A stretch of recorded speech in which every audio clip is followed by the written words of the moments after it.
Welcome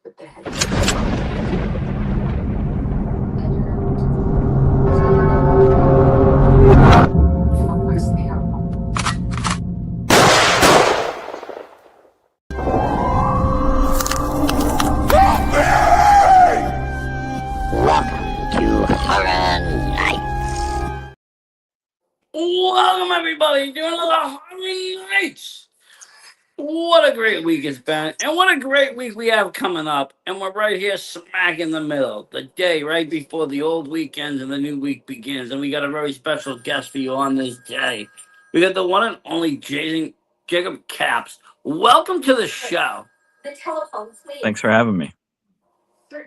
Anytime, I always like to talk to people that do horror stuff. I mean, yes, it's great to talk about horror. It's great for me, Victor, to talk about, French extremity films and other shit. But I also like the other portion of it. I mean, I like to shoot film myself, but I also like to talk to people that are making films and that aren't on a Hollywood budget, that aren't on this, grandiose idea of turning it into a franchise. They just have a thought or an idea. They want to just get it out there. Yeah. I think Yeah. that's the appeal for me. With the independency is that the passion is there. And the passion overshines the finances. Oh yeah. They say the less you have to work with, the more creative you get. So Yeah, and I think that especially like if you look at older films that were like they're now you never know, but like movies like Halloween were considered an indie film. That they did whatever they could on whatever budget they had, and they turned it into a very well known movie. But when people can use creativity, I think that is that's the gift that we're given. That's the human gift, that creative thought. How can we make A into B if we don't have A? And you see that a lot in movies. How can we make this happen if we only have this? And people have all sorts of workarounds, and especially like the FX department, the physical effects. They do a great job on oh yeah. just whatever you got lying around, they'll use and make it work. So let me ask you, when did you get into filmmaking in that such? I mean, since I was a kid, like me and my brother have been, using like little cheap digital cameras and doing little shorts like that, and then we started doing YouTube, and now it's transitioned into us doing movies. So I mean, it's been there for a long time with wanting to do that. Just got really serious about doing the movie stuff like 3 or 4 years ago. So that's when I got to where I am now. No, yeah, and I mean you're writing and you're directing and you're doing all this, and I mean you do that. I guess I mean whether it's YouTube shorts or it's even skits or whatever, it's all kind of the same. It's just your market changes, and you got to do things a little Yeah. bit different. But you still plan it out almost the same. You write a short script or so, and then try to execute it to your best. Oh Um, yeah. I'm in that transition stage where I've done YouTube stuff. Now I'm like making short films, shorts. I am working with someone on a feature, but I don't know. I don't like I'm not sold on the idea yet, so I'm like playing and toying around with different ideas before I commit to that whole feature. Because a feature's a lot different than a 1 day short or a 2 day short. Yeah. But I totally feel what you mean. Like my stuff is actually it's kind of a bunch of different. It started out as just a bunch of different kind of random things happening in this world that I've created. So I kind of made it to where I don't always have to follow the same, go back and forth with different characters and still be in the same narrative, I guess is what I'm saying. So I you kind of almost do create that like with. so you basically create a universe, and then no matter what you kind of show, that's just part of that universe. All right. I think that's almost a smart way to approach it, where instead of building the universe around one person, you got like multiple things happening. So you can just go in different directions for a while. If you want to go off this avenue, you can go. It's not going to kill off the main storyline. Yeah, yeah, and I mean even the I'm working on my Oz film now, and that's even is about the same character getting transported to Oz. So like now he's there. So Define Oz, Wizard of Oz, or Oz Penitentiary System. oh yeah, like Wizard of Oz. Yeah, Okay. That's always been a fun concept, though, to me, is Oz, because because of the way I grew up. You watched the Wizard of Oz, and it was kind of like this cool, happy place. But then we got that really good, like, I would say, horror for kids version of Oz that came out after that, with like Ozma and these Wheelers and all these other crazy characters that kind of installed this almost fear of Oz. And Intuit QuickBooks pulls everything together in one. And I feel like a lot of directors, or even like other people that have gotten their hands to do something, can do a lot of great things with exploring that dark side. yeah. Return to Oz is definitely a big influence on the project. Also, there's a lot of Evil Dead vibes I'm throwing in there, because they both have got the living trees and whatnot, and Oh yeah. Dorothy at times is kind of gets some Ash treatment with some gore to the face and whatnot. Oh, I mean, yeah, I mean, you gotta figure Oz is a place that people were just using magically openly regardless. And people were just accepting it. Yeah, So regardless if it was for good or evil, they accepted that they had a wicked witch. I was just like, well, she's wicked, we'll stay away from her. yeah. Yeah, but what is Wicked these days? Wicked is like a different person's perception, not what really is these days. Wouldn't you agree? Well, That's yeah. true. Yeah, especially with Wicked for sure. Well, even what is good, what is evil, they're really, those lines have all get drawn at a certain point. And cinematically, it's honestly a hard line to keep, because you'll have movies where the bad guy ends up becoming the person that's most liked in the film. The Yeah, killer becomes memorable, and it's not so much about the other people. And then you end up with a killer franchise or a slasher franchise. And you got to keep bringing the guy back because they want the killers, not the final girls. It's hard to get people invested enough in characters that you want to see them live through. If they become too annoying, honestly, for me, I'd rather just see them get offed. Especially in some movies, they'll Yeah. throw in a character that's intentionally annoying, just so you know that you'll get satisfied to watch them get off.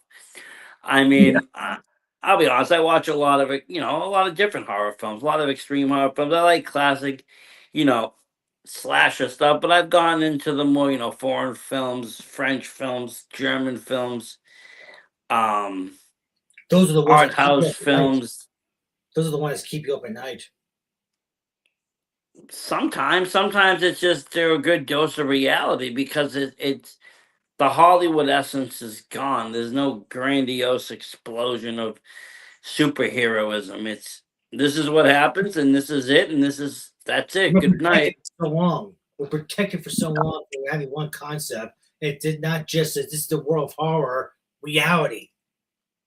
Well, yeah. I mean, if you watch the news, there's something terrible happens. There's no Hollywood things run by. There's no, oh my God, that can't happen because such and such is underage, a kid. Like, horrible things happen every day, and some people decide to put them and transform them almost exact to cinema. Yeah, but Well, social media put a twist. You have someone be like, yeah, but this person makes sure that everything is fine. Everything is great. Don't worry about their evil trends or what they've done. They're not as bad as this person. horror, especially international horror, it's like this is the way it is. This is the way it ends. Screw your feelings. This is fact. Oh yes, Yeah. most of them are gut wrenching. Then Like I said, credits. if you haven't watched it yet, watch Playground and Vic. And at the end, you're just gonna be like, "What did I watch?" You're gonna feel a fucking hole missing in yourself, and you're gonna be like, "Shit." But Yeah, I've not actually seen that one. it's pretty wild. But I mean, I'm gathering the courage to see that one because he's going to be about anything with kids. Since I have 2 kids, it's on Tubi. Okay. It's a bleak movie. There's a lot of bleak movies. I like some of the original classic, like Don't Speak No Evil, the original version. It was so much bleaker than when American remade it. I don't always need a happy ending, I guess is what I say. I don't mind the dark ending because it just makes for a better story sometimes. And It's more reality believable. horror. The reality of horror is this. Okay, you kill, let's say, Michael Myers. Great, you kill Michael Myers, but he wiped out your entire family. It's just like, Yeah. that's sad. It's not a happy ending. He wiped out your no, entire it's not. family. But That's reality. but at the end, that girl still very true. survived. And sometimes you want that. Sometimes you want to see the bad guy get his ass kicked. There's movies like I Spit on Your Grave and so forth that, great revenge flicks that you almost get excited to see these girls come back and see what they're going to do. Oh yeah. Yeah, but that's great. That's great. They could get revenge. You feel good. But in the end, the reality, the trauma, when you take a step back and say, shit, they just wiped out, civilization in front of me. It's just like, at the end, it's like, all right, great. You beat them. It ends. You can rebuild. You can heal. But you still got to clean up the blood. You do. But see, I think that's why I do enjoy horror in general, because I can watch this bleak ending film and then I can be like, well, I need something a little happier, but I don't want to watch a comedy because I'm really not into all that happiness. So I can find a lighter horror that has comedy elements or is a little bit more silly or far out there, and I enjoy would say that. like something like. Oh, sorry. Go ahead. I was gonna say I can even enjoy that just the same as enjoying the other, because I just have such a wide variety of different subgenres, I would say, of within horror that I enjoy. Oh yeah, yeah. Something like what's a good one? Like maybe like Reanimator. I mean, that's kind of bleak, I guess, but it's pretty over the top. Yeah, Reanimated, that's a great one. Anything with Jeffrey Combs, I think, is kind of just Oh yeah. comedy in itself. He just plays a good role. Even like now, Return of the Living Dead, it has its elements. A lot of these Yeah, movies, that's really even funny. even going back to older, campier films, I will say is fine. You can watch it, Friday the 13th, and almost snicker compared to some of the, like, watching something like Martyrs. Yeah. It is a whole different variety. But let me ask, like, what tends to be your subgenre? Or do you just kind of just work where you feel? Oh, mine is definitely horror comedy. So I feel that pretty heavily. Big Evil Dead guy. Love like Dark Man. Little Shop of Horrors at Reanimator, as I said. Psycho Goreman, I really liked that one. Okay. Yeah. So that's. I like that. I dig that. And I think when done right, it makes for like anything. You need comedic relief in anything to make it not so dreary. Because not everything needs to be bleak. Now, while it is good that, and sometimes it is, and it suits it, other times you need that comedy breakup. But like I said, you want to watch something lighter. You don't want to have to think too hard or get into this psychologically deep horror movie. You just want something that you can just flick on, lay back, smoke something, and chill and watch, and giggle and laugh. It's like your level. Some people like to watch just the scary movies franchise. That's great. But it's like deliver a tolerance, I guess you can call it. I mean, I don't know. I mean, there's a lot of films. Like I said, it all depends also on what people's tolerance to horror is. I mean, I consider now watching like I don't know certain films that other people would seem extreme to be kind of almost comedy horror, not because the subject matter, but just because a they're older films, so the gore and stuff is obviously not real, or I know it's not real gore. I know it. I know that it's a a movie, and so then I watch it differently. I mean, when everything just becomes cinematic, you just look at it through a different eye almost. Especially if you're watching the movie to see how things are done, you almost turn off certain parts of it and just kind of look at shots, think of angles, think of lighting, and your mind just kind of shuts off from like watching all this other stuff, and it just breaks it down into basics. Plot, boom, does this make sense? Pacing, like all these like terms just come rolling in. Because sometimes you'll watch something that'll inspire you, or you'll like a shot, or you'll like something a certain way, and you'll be like, well, let me try to imitate that. Especially on like a larger Hollywood film, taking it to do that on the indie set. Let me try to do that. Let me see what I can do with what I got to try to get that kind of vibe. Um, but you mentioned Evil Dead. I think that's one of the greatest horror comedies because like the first one started off so scary. It really Yeah. did. Especially being a kid. I was afraid of that. It had like, the Necromonicon, these people are reading in foreign tongues. The demon girls look scary. But then by the second one, I was just like kind of laughing. You got ladies and dancing in the dead, and you got people without their head, and he loses his arm, and it just becomes this whole kind of just keeps getting over and over and over the top. And then by the third one, Yeah. he's got the boomstick, and it's just, but it it worked. It worked as a single movie, and it worked, I think, as a franchise to keep it that way and not turn it they worked it to not let it get too far parody, you know what I mean?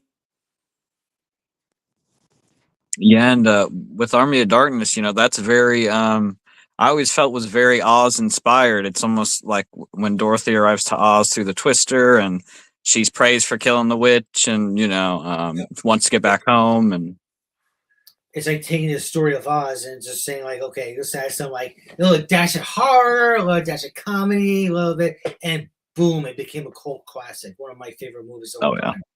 Well, that's like what we were talking about with another guest. He was like, "Why can't you just take a movie?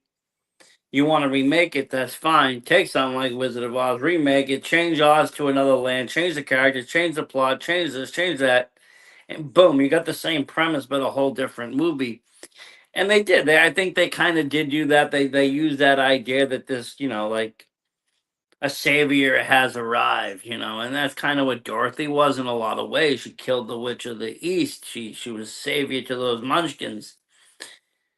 Um, and I thought it was kind of cool that they just didn't go with a three again back in the cabin. They took it in a different direction, which was gutsy because it could have failed miserably. People could have said this is trash. We don't want to get into this. This is not what we signed up for here with this franchise.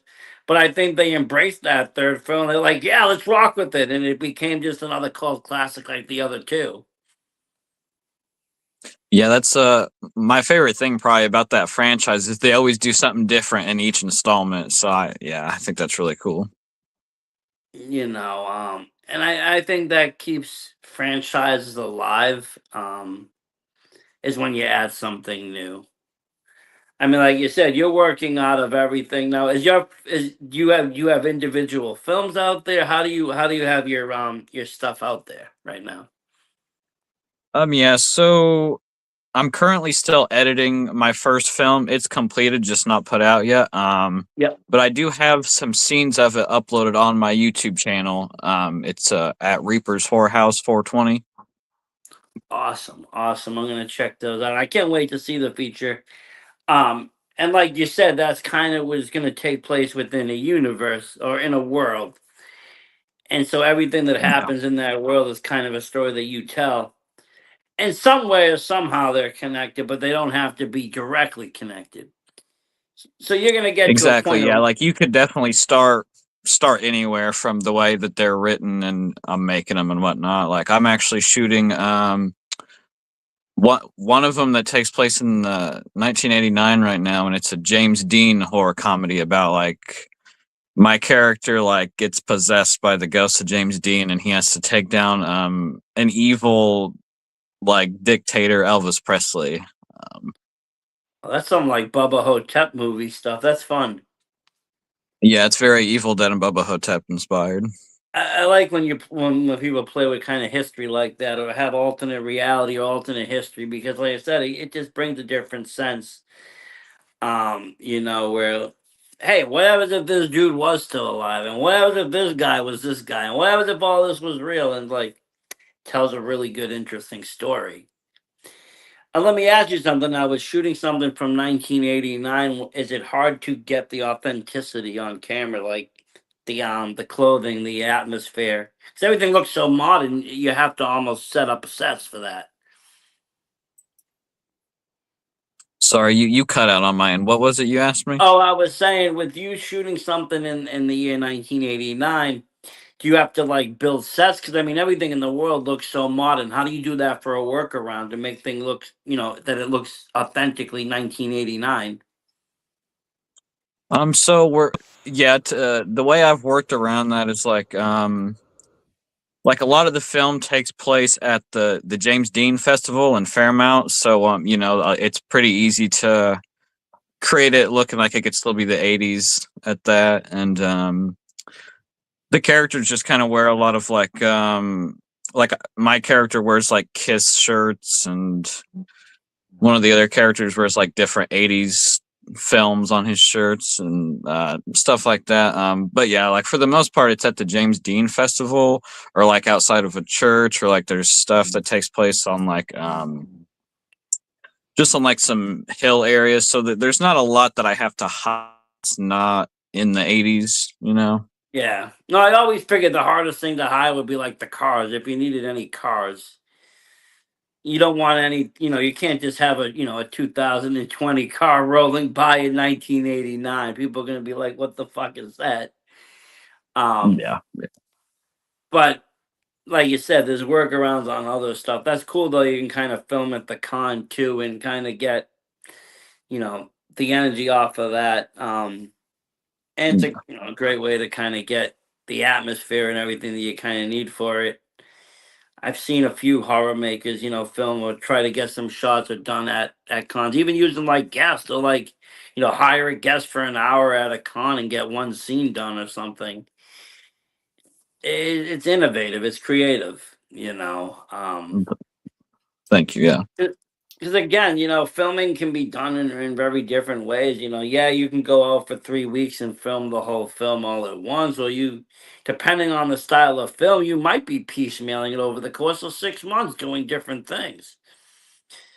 It's all the cinematic and the editing that turn it into something. Make the shots make sense, make everything make sense. And I think that's the beauty of the even film itself. We could film the same exact footage, and we could both make two different movies on how we edited or the vision of we seen from it. What we cut out, what we keep in, where we go with it. Like it all becomes interpretive of almost the director and editors of what gets put out there, which makes a film unique in its own way. And then you see like alternate versions of films that had the extra 10 minutes, or they had the extra scenes, and it's cool to see it that way too. Or you have totally different versions, like with Halloween and the directors and the producers version. You got a totally almost different film out of that. It's like the old school, like when you're a kid. My son goes through this, doesn't go anymore. But you have one kid that would say something down, like whisper something one kid's ear, and as it goes down the line, it might be tweaked, but everyone has a different vision of what a movie, a killer is, and they just put it on paper. For someone like Jacob here, we've talked to people, so many people that's like, I have these great ideas. It's like, great, what do you have planned to bring it out? Well, we're afraid or have excuses. Jacob has enough balls out there to put his ideas out there. And that's what we commend here on Horror Nights. It's like, Yeah, I mean, I think anybody that this, this is what you think about this. And we commend see your vision. You're an artist. And this is your picture. This is your Mona Lisa. It might be different from someone from Ireland, but still, it's still your vision, which we appreciate. well, I think Thank you're you, right. thank you. And anybody that can, actually just take it to the next step. I mean, first of all, I commend anybody that takes it out of their head and puts it to paper. But even then, if you can take your idea and paper to film, win, lose, or draw, no matter what happens with it, get your idea out there. I commend them to you, because it's not an easy thing. It's much easier said than done.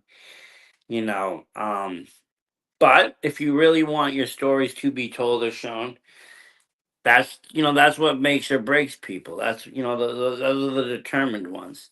And like I said, sometimes it isn't about the money. It isn't about the glory of winning awards or doing any of that. It's about, you've had this story for so long, you think it's great, you want to share it, you want to make it, you had a vision, it's your dream to do it, and you just put it out there. And again, I mean, like I said, that's easier said than done, because we can all just talk about that, but getting it out to the next step, that's the hard part. Did you have the movie financed? Did you self finance? How did that go? Sorry, you cut out on me again. What Oh, about I was gonna say, finance? What did you? did you get did you get finances for this film? Did you finance yourself? Did you do like a go Oh, what is it, Kickstarter? So far I have paid pretty much out of pocket for everything. But I do have a Indiegogo going for my Oz film right now, and it's raised almost $1,000 on it out of 15K. So not doing super well, but I mean it's $1,000 I didn't have, before for it. So Shoot me when we're done with later on. Shoot me the link in that Facebook in my Facebook Messenger. I'd love to take a look at it, see what you're offering up there on the Indiegogo. okay, cool. Yeah, But I'll yeah, send it your way.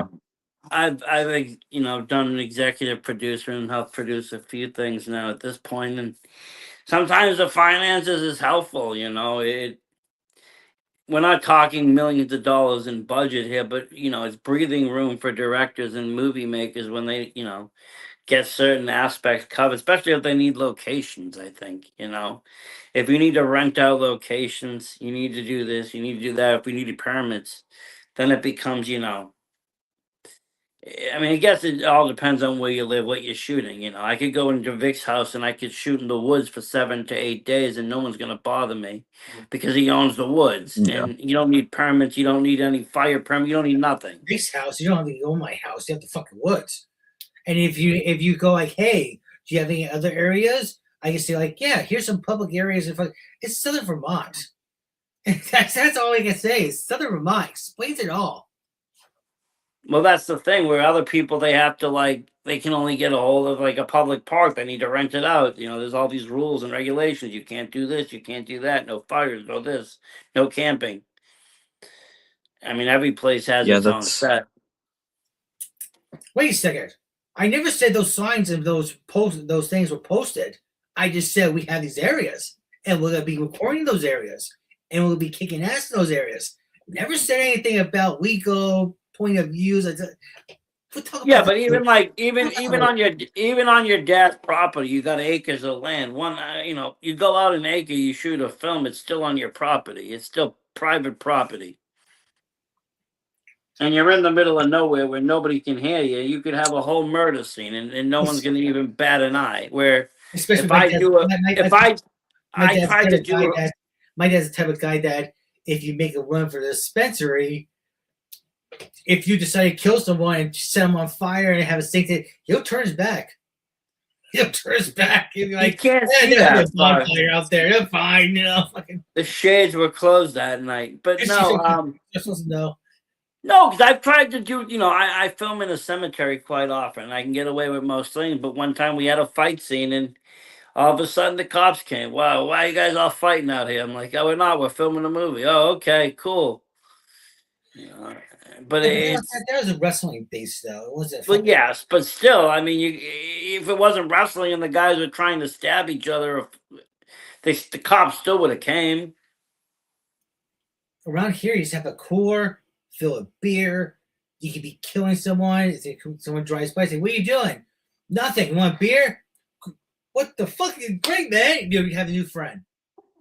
You need help with that body? You need some extra hand? It's like, I'll carry the shovel for you. That's the Southern Vermont hospitality. You guys are nice out there. It depends who you know. What, the 10 people that live out there? That's in Brookline. I'm in Guilford now. Oh, that's right. You're in the big city. I forgot. No, I'm not big city. I'm just in. Well, big city compared to the other one. You have your part of the woods where it's like the wrong turn inbreds are at, and the one that's closer to the city. Listen, Vic, this place is in Vermont with less of a pop. I got more subscribers than some of your populations out there. 46,000 is in the Windham County area of that's from last year. Versace has 83,500, and we just chase our guy away for bragging. No, he's coming back. You didn't chase him away. It's just facts. It's just numbers. We have 46,000 in my county. County, not town. County. Versace doubles that numbers. I double the numbers in subscribers, and that's what I'm saying. You're from a small town, but have you had? Let me ask you something, Jacob. Have you had run into any kind of weird obstacles getting your films or shots done, or doing any of the filming?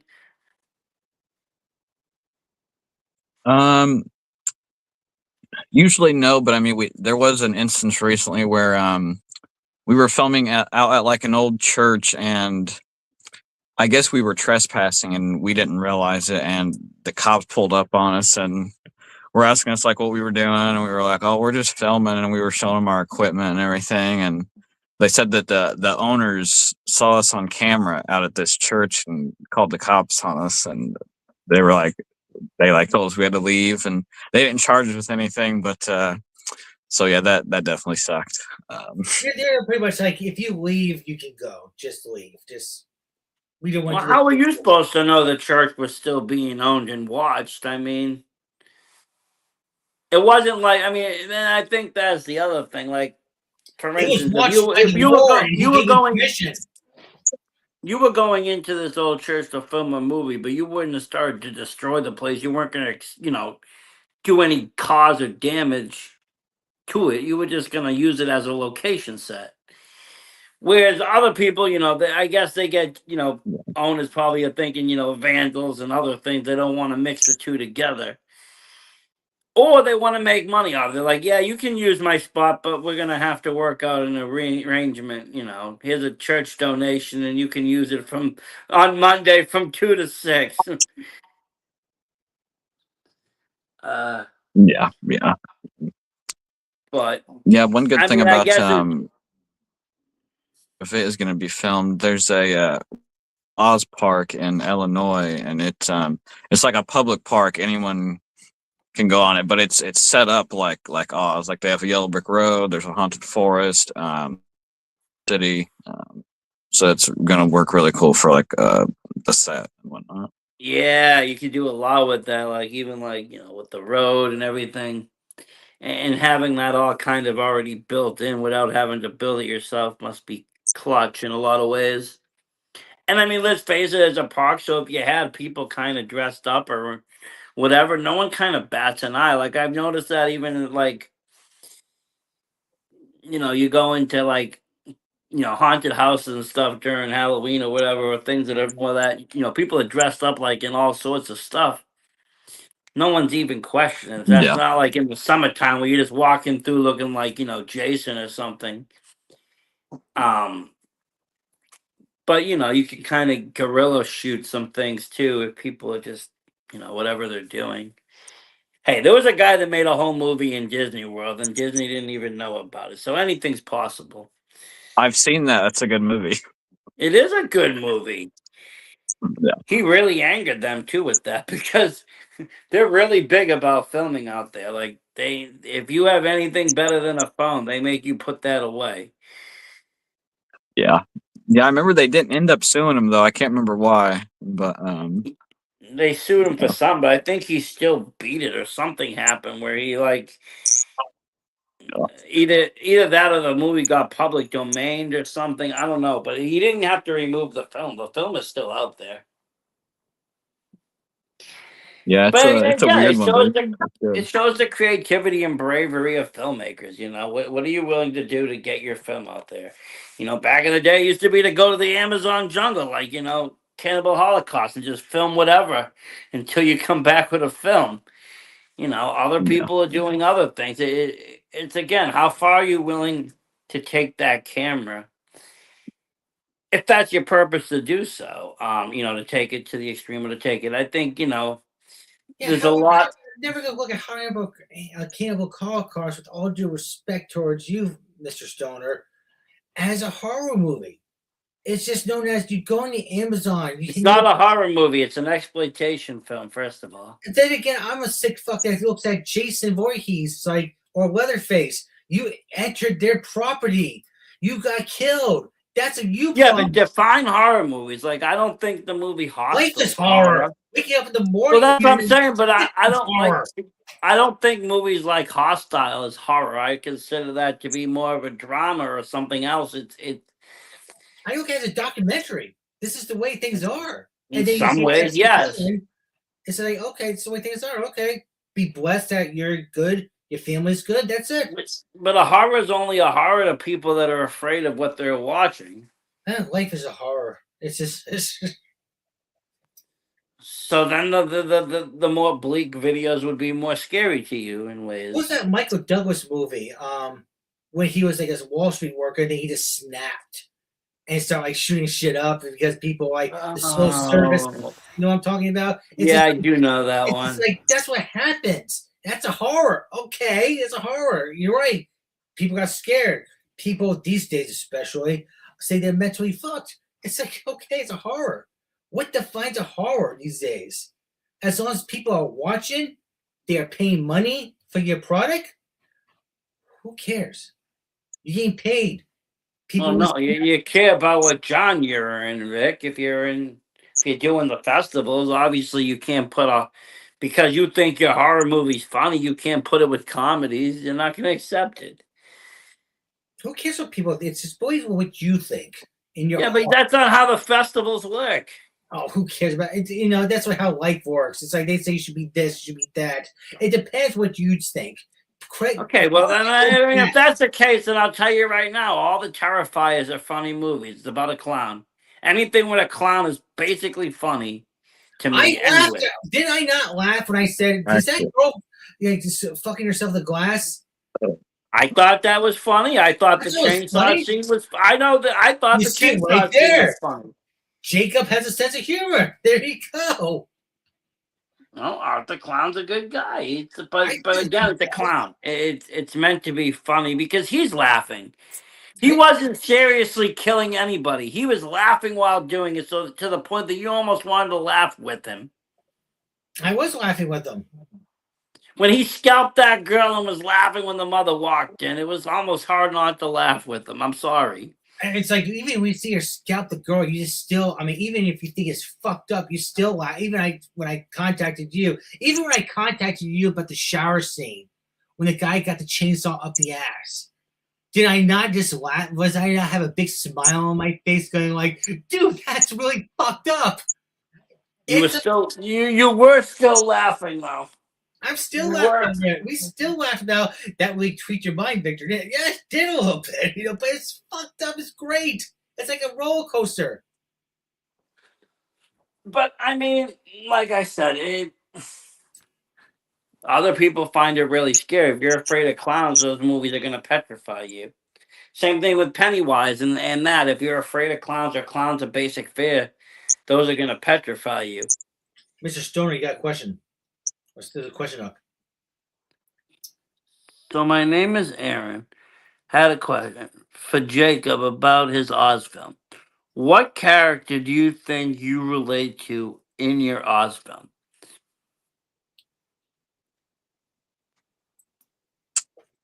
I mean, I'd have to say, my original character that I play for sure.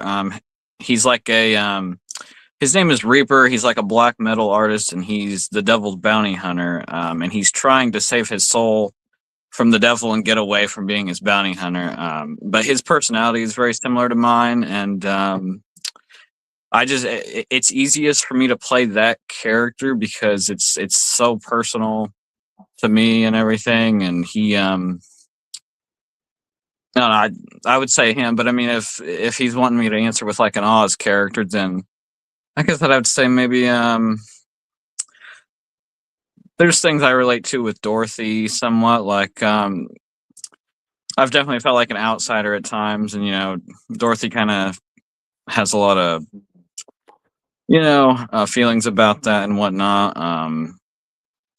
With like she longs for adventure and whatnot while being stuck in Kansas and all that. So I kind of relate in that aspect to her, I'd say too. Very cool, very cool. Now, do you act in all? Have you acted in all your films? Yes, my character is in everything that I've done so far. I play him. I actually play a few of the characters because the first film I did was like experimental, and it was me seeing how much I could shoot of a film by myself before I had to go to outside help. See, Vic, that's where I'm at right now, filming all this stuff at home. Yeah. See, and honestly, there's nothing wrong with that because there's nothing wrong with that. For anyone who says there's anything wrong with that, you just sit back and say, okay, and you're very polite, you're very nice. Like, what have you done? And then I get that, exactly. But I'm just saying, I've did more. I always put my stuff out there. I had the balls to put my stuff out there instead of being like a little woman who's like, well, I have ideas, but I don't know what to tell people. Who cares? But I think almost doing it that way, you almost get to play every role, which is really nice. You're the person kind of setting up the camera. If you're using a tripod, you're tripoding it. You're learning how to work the camera. You're playing with the sound to make sure you can be heard. Now you're working sound. You're playing with lighting. You're doing this. You're post editing it. You're sounding it after the fact. You're almost doing every role of the film, regardless on what it comes out the final take. But you've gotten at least a little wet, I think, in it. So when you do go and eventually get a team together, you're only going to have to do maybe one or two of those roles. Maybe now you just direct and act. You don't have to do all the other stuff because you got other people with you. But at least you have the experience of having to do it. Or at least know what they're doing too, because there's so many people that say, "Okay, I'm going to make a movie," and they only know one aspect, and they don't understand the color grading process. They don't understand any of the other stuff.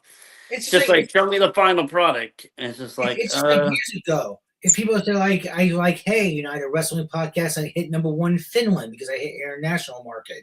I hit #1 here, and people's like, "Oh, who cares, Finland, whatever." What have you done? What have you done? You got to start somewhere. Yeah. Okay, I looked at the American market. It's like a field goal kick. Went right away to Finland. They appreciate it. I can still contact people over there, and they will be more than happy to come on. But it's like, what? Well, not for nothing. There was a big bust of wrestling in Finland at the time. It still is pretty big, but at that point, it was really kicking off. You got Ground Zero. Ground Zero. I mean, so did a lot of people at Ground Zero and 9/11, but what happened there?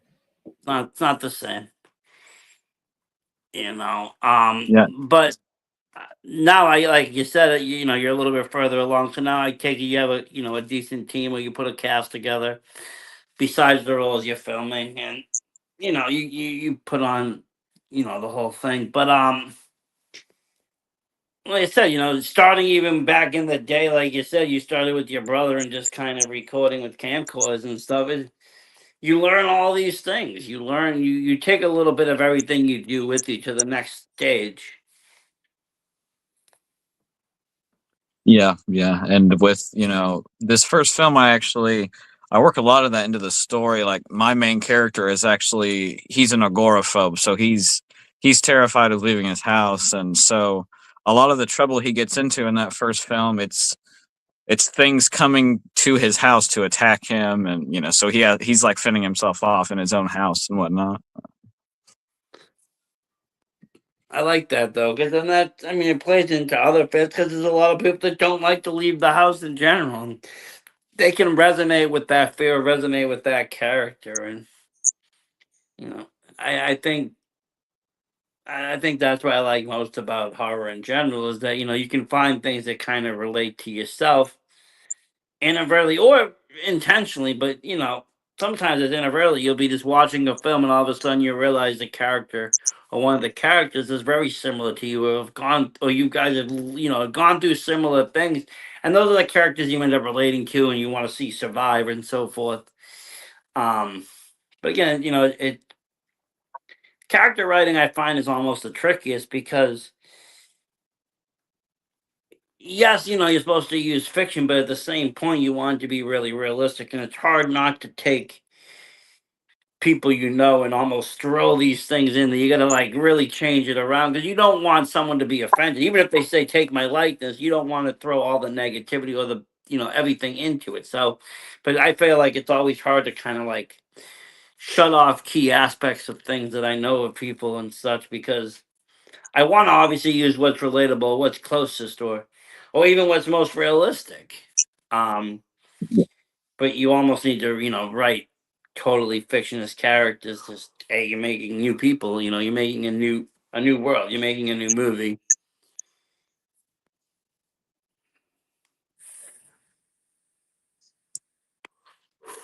Vic, is that light on a timer, or do you have like a switch?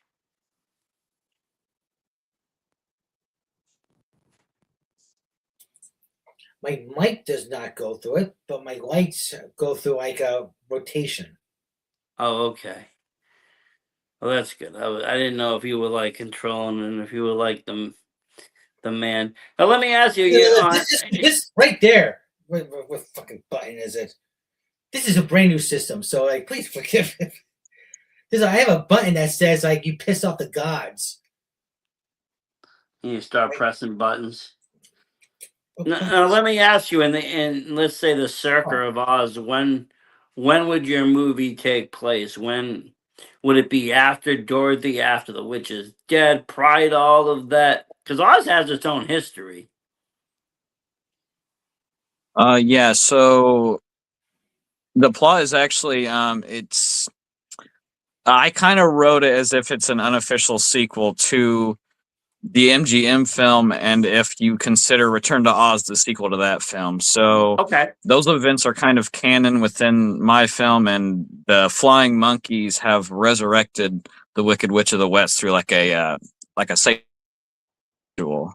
Okay. And and she's trying to take over Oz without Dorothy in her way this time. So she sends this it's called the Twister of Time to displace Dorothy in time and space, and Dorothy is sent to Los Angeles in the year 2033, which is where my character's from, and he has to help her get back to Oz and save it. So that's cool. You kind of switch places. And two very different worlds. I mean, you got Kansas whenever 19 whatever, and then you got futuristic. And how do what's the future self of yourself look like? How does it look? What makes it 2036? Anything like stand out different than right now? As far as like the landscape, not so much, but like there's an alien invasion that's going on in my character's time, and there's like it's kind of like hell on earth is happening too, because there's like demons running around behind in the rapture, stuff like that. So it's just totally end times at this point by then. Yeah. So a whole lot of shitstorms coming. And poor Dorothy gets thrown in there. She's better off fighting the witch in Oz, isn't she? Sorry, what did you say about Dorothy? No, I said, and poor Dorothy's got to go back into that. She was better off fighting the witch in Oz. Oh yeah, yeah. But I can see where the comedy now comes in and kind of like, you got these deep stories with characters that people, do resonate with already.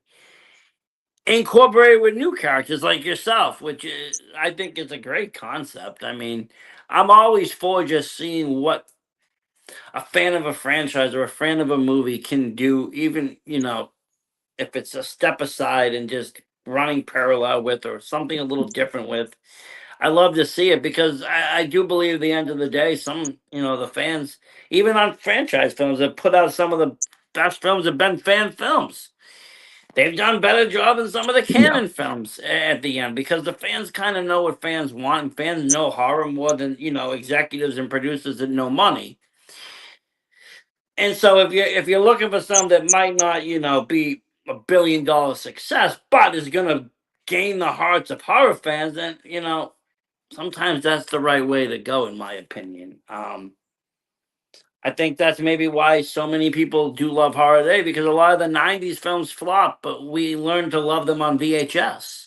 We learned to love them at home. We didn't worry about the blockbuster hits of TV. We worried about the cool covers at the video store, and we're just taking them home on a Friday night and watching them over and over again and learning all these crazy movies. That's basically at least how I got into it all. But a lot of those films are only popular today because of that, of taking them home and watching, because they all flopped in the theater or nobody cared Yeah. enough about them. Horror's a weird genre. It doesn't get all the respect like an action film or a love story or a comedy. It could have the best cast too. It just doesn't get there. Oh yeah, I mean, to me, horror is the top for me, like as far as genre goes. But yeah, it's not really seen that way. Yeah, I mean, to us horror people, yes, it's at the top. But and then again, some of the greatest film directors have played with horror. I mean, you got people like Hitchcock and such that made horror before horror. And some people Yeah. look at horror as in just reality. Well, that's you over there. You're just living horror. But You you know, you you you you're know, doing. hey, you know what's going on. Well, I don't know. I can see into the blue lights. What you want the anger godlights? You want I anger don't want to. I don't want to see the disco show over there going on. disco show? Disco show ended when I was in my 30s when I had my sirens around. Yeah, don't do that. You have to put up a disclaimer now if you want to throw all that Then, on then there. I got married and then that fucking. You'll give somebody a seizure and then they'll sue us. Don't do that. Without the warning, anyways. Give the warning first. We always give a warning of our shows. No, Either- but you have either to like on the content. not on the nudity, content. I There's don't always care. something else. Like what else do we put up now? Yes, we can talk about pseudo snuff porn films, but I don't need a disclaimer for that. I do need a disclaimer though if you're gonna flash lights. Don't That's anger all. me then. Don't anger the guys then. That's So basically, I'm not angering anybody tonight. I'm just keeping to myself. The gods are already angry with me. They broke my back. They woke me up today with my back not being able to move right. I haven't been able to sit up straight all day. The gods are already dedication. This guy disfavored. right here. This is a dedication of his schedule and how much he cares about the. Who cares about whatever people say about views or whatever like that? This guy, his back was out. He's in his 40s. I get it. I was saying, toss the towel in. Your back's out. Worry about yourself. And he said no. I did. He told me to reschedule, and I said no. And I said, fine. You schedule. I will put my stuff on the back burner for you because that's how much of a dedicated guy. Just in general. I mean, look at this guy. I mean, he's backs out. He's still fucking stepping up. Who else would not say, you know what? I'm not gonna think about my shit. I'm gonna help out his stuff because that's dedication. That's what I'm missing these days. That is what I'm missing in 2026. That's enough. There's not a lot of dedicated people because everybody wants a back scratcher. They want their back scratched. I don't really care. I can scratch my own back. I just, if I'm gonna do something, I do something. And, if I tell somebody I'm gonna take them on, I'm gonna take them on unless there's something that seriously happened. Yep. You or You go know, full force, and you say you're in or out, and I go, screw it, let's go. This is kamikaze together. Why not? if we were making a film and I hurt my back, guess what? We would still be on set right now shooting the film. I just would have a sore back. And Versace is the type of guy that if it happened to me, he would step up and say, you know what? I'll put my stuff in the back burner. I would. What's wrong with you? If I had to take, if this was Vic's guest and I had to take his guest and he had to stay off, I would still do the show. I'm that kind of person. It is what it is. Even But if I that, want to talk to the guests, I'm like, this is gonna be a shit show. I misfired this one. Here's the ball. I'm running. He would still take the grenade and fucking run with it. if I have to, I have to. If you really want me to talk to that lady about what she knows about the Zodiac killer, I will take that hit. Well, that's besides what. That is besides the point, though. But in general, and I'm just saying that what podcasters would, because he has a hurt back, would step up. Not many. So it's and these are the people with like fucking like 100,000 million fucking. I don't need this. Versace is dedicated to his craft. I would say that to the end, and I do not give people praise. I'm always about where's the next knife in my back. Versace's not that guy. He does step up no matter what. Look at that. I think Oh, I yeah. just gained some wings and you just turned me into a saint. Look at that. Fuck. I swear to God, if you have painkillers for your back and you're not sharing, I'll be haunted. I actually don't. The only painkillers I have is my vapes. I don't take anything else. I've been just smoking. And I wasn't even able to go out. But tomorrow I'll put in a delivery order and have them deliver it to me. No, let me ask you something. When do you that first film that is being edited now? Do you have a kind of a release period for that? Yeah, I'm wanting to release that film at the end of the year as well as my James Dean film. So I'm trying to have both finished before the year's over. Okay, awesome. I do look forward to that. Like I said, I'm kind of hooked Thank now. you. I'm a big Oz fan, and I always like to see the scary side of the creepy side of it, or what they do with it, because there's been a few HBO series and other things along the lines that have tinkered with the idea of a darker Oz, and for me, I think it's just intriguing. I'm actually a fan of the original movie, even though it's not horror. I do like it for many reasons. I think it's a great film. It taught me a little bit about World of Grandeur because I watched it at a very young age when, you know, I didn't know much about film. So I would look at these sets and I didn't realize they were backdrops or whatever. I said, oh my God, look at these magical worlds. I'm only 5 or 6. Look at these magical worlds, and then later watching just realized they were just, really nice painted backdrops. But at the same point, it's just the movie itself, it's just always kind of held on. I've went to the Broadway show. I've seen Wicked. I've on Broadway. I actually enjoyed the Wicked movies. It was a little bit more artsy, but I thought again, Yeah, I it's thought they just were pretty cool. telling different. It's telling different aspects of a world, or telling stories. Because I've read a lot of the books, and there's so much like the book compared to the movie. The movie's just like a little small fragment in time, and the books just like keep going with all these other characters, totally off and off and off. So there's so much room for expansion. Oh yeah. But I love to see when they take it to the dark side, though, when they get a little scary with it, because, like I said, I think it's a scary place. You had trees, you had dungeons, castles, witches. You had all the horror makings there. Flying monkeys are scary in general. Yeah, I'm wanting to see that new Gale Yellow Brick Road. It's like a psychological horror Oz film. That should be interesting too. Again, I mean, I think even tinkering with the idea of, was she hallucinating this, or did it happen? Did she get transported, or was she dreaming? It it played with an audience's mind at the time where I don't think we were used to these kind of films. It was a twist that would do in modern horror. It was just all a dream. It reminded me of like playing Mario 2 and beating it. It's like, oh, the whole game was a dream. Sweet. Do you know if you add today, like it's just more, it's horror in general. And you open up what society is, and you dump the fucking that beaker of horror into it. It would be all about, well, Freddy Krueger, he had his rights of murdering those people in the dreams. He had his rights. It's just like, this is the way I think today's it's the news in general today. The truth is that Freddy Krueger was created because the fact was he was let off by a jury. Jury got him off.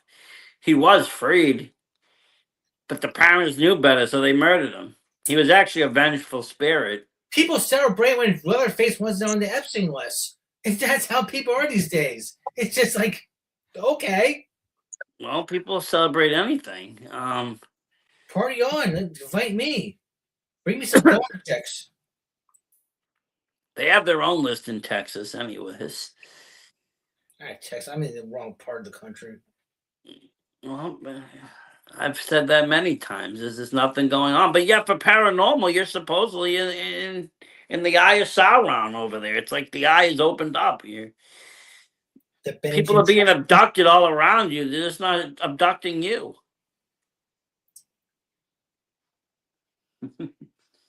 Social media, I hear that from. So it's like, how far can you trust social media? Social media is social. It's for social entertainment. It's to keep me scrolling in between doing other tasks, or keep me from doing other tasks. Maybe the whole point of social media is to keep people non-productive. You ever think of that? Yeah, you be on social media. That's great. See what's going on TikTok. I'm gonna take this knife to your mom. This is all right. That's fine. How's it? John Ray Johnson doing? That's great. As your mother bleeds out. That's how people are these days. Sometimes I mean, I'll be honest. My kid on the phone, I have to like get in between the view of the phone and him, or he don't answer for nothing. Well, he's 7. It's not. Yeah, but my wife isn't 7. She does the same thing. Then you do what my son says. Just poop on her. I heard that conversation half asleep. I think it was today. That's what my son just said. He's 7 years old. That's what he said. I say, Michael, how would you solve the world's problems? You poop on them. Good job. That's great. So your son is a future Vince McMahon. Proud of you. But hey, if he's worth billions of dollars, fuck it. Well, hey, he might be the future of wrestling. Who knows? But we are almost up for the hour. This has been great. Like I said, we appreciate your time, Jacob. On a Sunday. I really do. I love talking to all the creative people. Yes, thank you so much for having me. But let me ask you. You said on your YouTube is some clips. What's your socials? Plug your socials out there. Let people be able to follow you and follow this. Yes. My YouTube handle is at Reapers Horror House 420. I'm also on. There's a Facebook page for my Oz film. It's Surrender Dorothy, and there's a Facebook page for my production company called Silly the Kid Productions. Awesome. We'll make sure to follow all that. And like I said, shoot me the link for that Indiegogo. I'll take a peek at it. See what's on there. Like I said, I always like to help independent film and directors get out there, their ideas, get it out there. Sometimes, like I said, it might just be the difference of a few bucks, or a few bucks might take the stress off so the movie's better. Who knows? But yeah, I mean, honestly, every bit helps. So it does, because people don't realize everything costs these days, and even if not, it pays for catering. Gotta have catering. Just to know that people believe in you. That's the best part. Keeps you going. Well, yeah, there's that too. People believing in the project or believing in you finishing the project, because a lot of these Indiegogos or Kickstarters or whatever, you're throwing this money up, but the movie's not done yet. So you are trusting them with your money, with everything, on a micro investment, kind of scale. But you become invested in the film as well. You want to see it succeed. You want to see it get to the next level. You want to see it get big. It's your baby. You thought about it. It's like your baby. It's like But the more people that get involved with it, they might get their name in the credits somewhere. But depending on what is offered, I've seen everything from get your photo in a film to executive producer or meet us cast or whatever. But like I said, you get invested in that film, becomes part of yours too, and you want to see it succeed. And then you got 12 or 13 people doing the same thing, and then you got 30 people, 50 people. You get a whole almost production team behind the production team. It's wild. But it's Definitely, all and it's positive. It's positive, It's a great feeling. It's great to see it happen because a lot of people, it's not like I said, Hollywood, where people just got millions of dollars to throw at people. yeah, and I can say that my Oz film will definitely be happening whether I get all my funding on the Indiegogo or not. It'll just help it be a little better, Yeah. come out a little sooner.